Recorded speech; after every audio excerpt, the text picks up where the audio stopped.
And if you've been liking any of the content on here, just feel free to subscribe. Thanks for stopping by. Thanks for watching. The way they play, so it's not a very in-depth guide. It's just kind of give you guys, if you're looking into the army, how do they play and how do they feel. Their enhancements, the only one I'll really talk about is Exemplar of Calyon, and that just allows you to use that detachment ability. You know, the after round 3, well, now it's round 2 and on. You can use it, so you just put that on a unit. Usually, if you're going to put it on your commander, that's going to go with your crisis suits. That's usually your best bet for that. And then for the stratagems, one that pretty much you're always going to use is 2 CPs, so really the other ones are more situational. This one's like a fire and fade. You get to shoot and then scoot. So it's a very good one for your crisis suits again, or your Riptide, something that you don't want to get shot back. You want to do a lot of damage, but still hide them the next turn. And this army is still relatively new to me, so if there's something that I mess up or get wrong, feel free to throw it in the comments here, but I'm pretty sure the index rule and the detachment is right. You need to guide with something, observe with something, can't double up, and there's some pros and cons if you try to split fire. It's a fun army, it's a shooting army, but there is a little bit of skill to go along with it.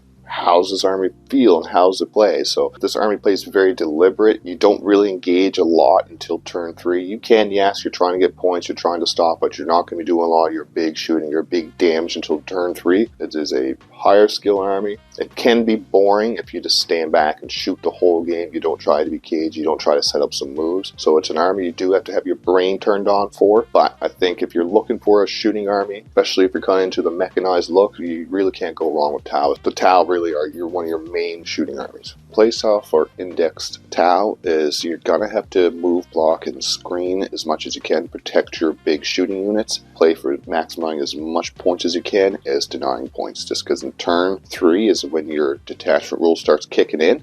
And until then, you're going to have to play cagey because you don't want to lose your shooting units before you get to turn 3. Once you get to turn 3, you're a lot more powerful, so opponents are going to be pushing you quite hard, so you've got to have to play quite cagey and move block a lot of things. Army rule for the Tau is called the Greater Good, and this is going to be a more higher skill army rule. So you can pick a unit to be the observer if they can see an opponent unit. They are an observer, and then they can guide for another unit. Pick these pathfinders here, and they're going to be the observer.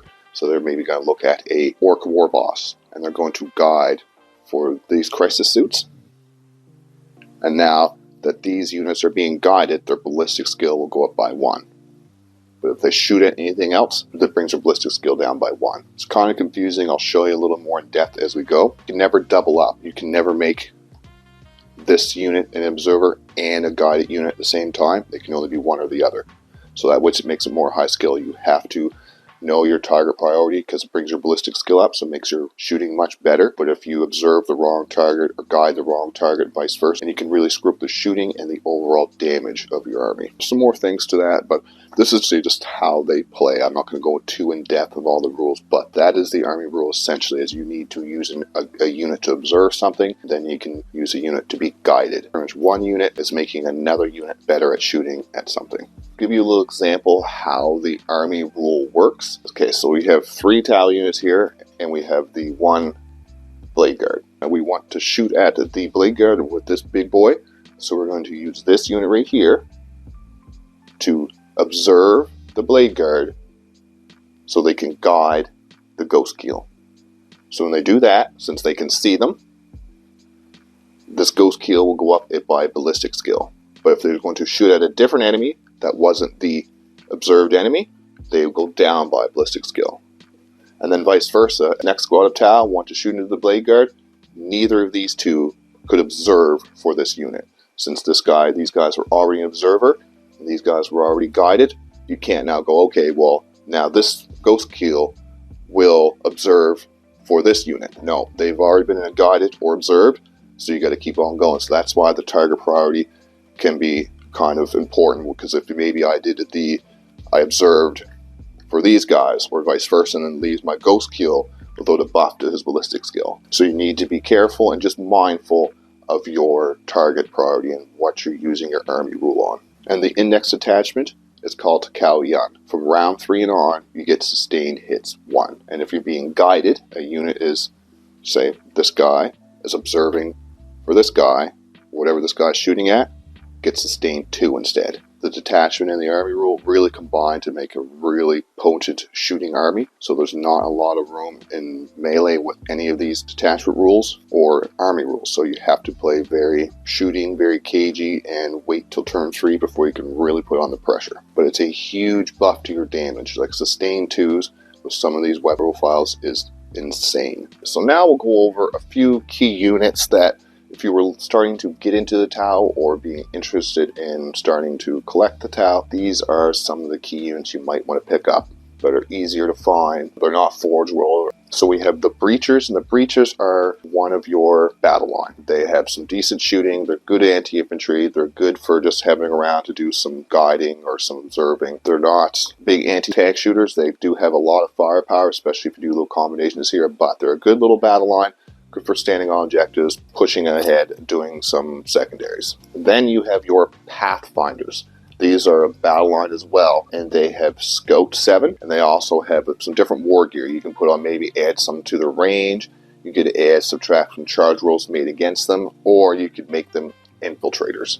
So you can infiltrate and then Scout 7. So these guys are a lot of utility. They can also observe for 2 different units. Being able to observe for 2 different units is the big buff for these fellas. They do have some ranged weapons, but it's really the utility with the infiltrate, the Scout, with the double observe. There's a lot of utility with these guys. These are the Crisis Battlesuits. You'll see these in a lot of the promotion. You'll see these in the lore, and you'll see these in the pictures and everything. These are the main staple of the Tau. There's a lot of options for the guns for these things. These things can do a lot of damage. They're a very good backbone for an army. If you're collecting Tau, you can never go wrong with having a few Crisis Suits in your army. And there's a lot of options with their weapons and just their war gear, what you can take with them. You can give them some invuln saves, some more life, some more shooting. There's a lot of options. So if you're a person that's looking for an army that you can bring almost a different army with the same models every game, this is the army for you, since these Crisis Suits have a lot of options. Then we have the Stealth Suits. These are great utility, great secondary units. They have Infiltrate, and when they observe, they allow the unit that's being guided to re-roll their wounds, so they can observe for the Crisis Suits.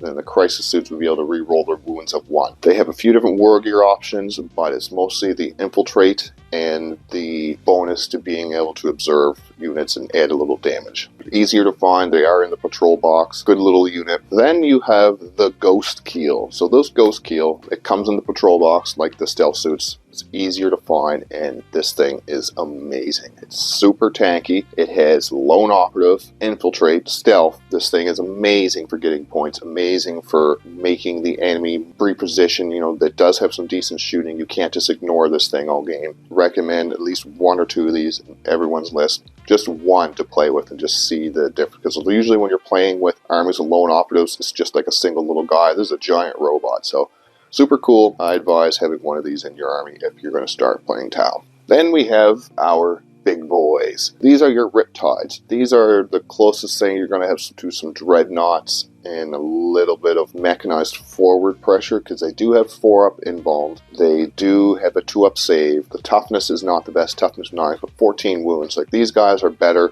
moving forward than standing back and shooting. A lot of weapon options as well.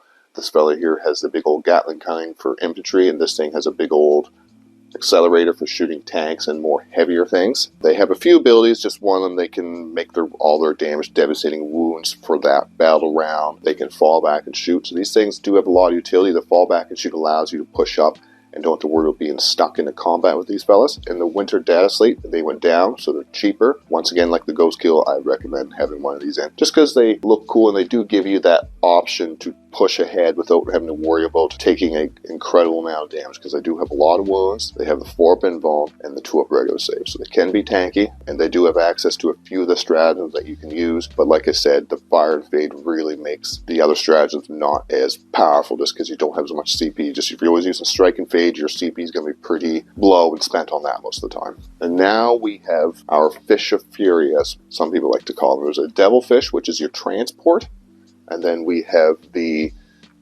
Railgun, the Hammerhead. So they are the same chassis, it's just the different weapon profiles you have on them. Devilfish are fantastic. They're your best transport we have. There might be some more. This is your dedicated transport. And they are quite tanky. They're toughness 10. I think they might be 14, 13 wounds. I know the Hammerhead is toughness 10, 14 wounds, 3 up save. So they don't have any invulnerables, so they aren't as tanky as, let's say, a Land Raider or something, but they're significantly cheaper.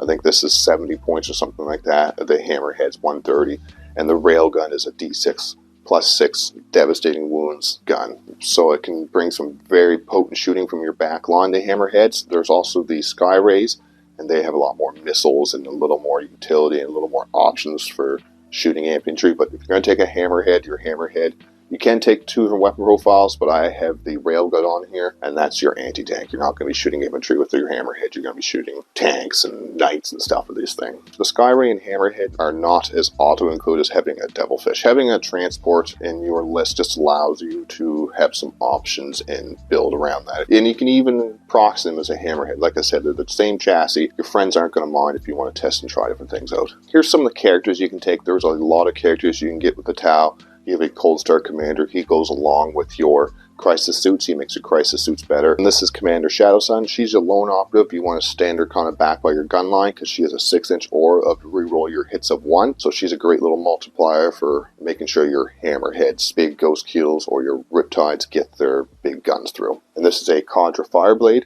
The Contra Fireblade here, he goes with your Breachers or your Pathfinders, and he just adds +1 attack to your entire unit. So he can really bring up the damage of your Breachers, throw him in with some of your Breachers, and just kind of multiply that unit up some. There is more characters, but I will go over more of the stuff in a more in-depth. This is just more of a how the army plays and how does it feel. These guys are a little more harder to collect if you're going to start them from brand new. There's a patrol box out there. It has some Fire War, Stealth Suits, a Ghost Keel, and Ethereal, which is just another character. That's not bad. You can buy one of those, but buying multiple boxes of the patrol box for the Tau isn't really going to net you a lot. There's a Battle Force box from last year, from I think it's 2022's Christmas. You might be able to find it somewhere, and that would give you even more gains. This is an older range, so a lot of times you can find these used. You can find them used at maybe a local shop, check online. These guys are easier to find used than, say, Votan or World Eater models. Like I said, if you were going to buy these brand new, once you get the patrol box, you're starting to look at just buying a box at a time, and that can add up very fast. You do have a lot of points in your army. It's not as an elite as, say, the Custodians or the Knights or the Grey Knights. You do have a lot of units in your army. If you're buying these at a box at a time, it can add up very fast. I encourage you guys to even proxy a few units to try first, because it is a different playstyle than a lot of the other armies in the game. Proxy with some friends, just see how you like them before you go out and buy a whole army of them.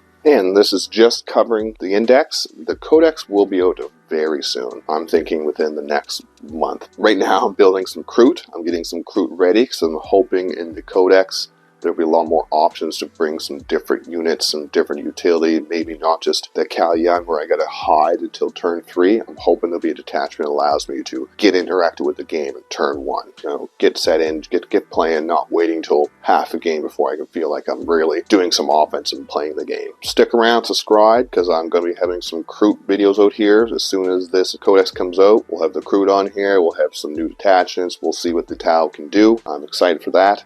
Thanks for watching. Thanks for stopping by.